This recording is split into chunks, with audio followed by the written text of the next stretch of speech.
இந்த 80வது சுதந்திர தினத்தில் நம் பாரத நாட்டிற்காக நமது முன்னோர்கள் செய்த எண்ணற்ற தியாகங்களை நாம் நினைவு கூற வேண்டும். இன்று பாரதம் தாய் நாட்டிற்கு வணக்கம் செலுத்தும் வந்தே மாதரம் பாடலின் 150வது ஆண்டுகளை கொண்டாடுகிறது.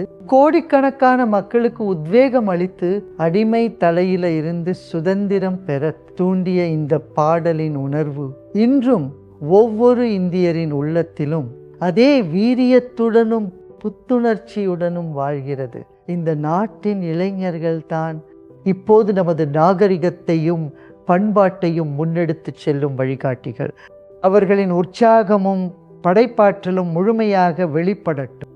இன்று இளைஞர்களுக்கு தொழில் முனைவோராக வளர்ந்து இந்தியாவை அவர்கள் கனவிலும் நினைத்திராத உயரங்களுக்கு கொண்டு செல்லும் வாய்ப்பு உள்ளது. பழமையும் புதுமையும் இரண்டுமே நமக்கு அவசியம். ஞாபகம் இருக்கட்டும், இந்த நாடு உங்களோடது, இந்த பூமி இந்த உலகமுமே உங்களோடது தான். நீங்க இந்த வயசுல பொறுப்பு ஏற்றுக்கிறது மகிழ்ச்சியையும் நம்பிக்கையையும் அளிக்கிறது. நாம் அனைவரும் ஒன்றிணைந்து நம் ஒவ்வொருவரின் சிறந்ததையும் வெளிக்கொண்டு வருவோம். விகசித் பாரத் என்ற கனவை நனவாக்கி நம் நாடு செழிக்கட்டும். நமஸ்தே. ஜெய் ஹிந்த்.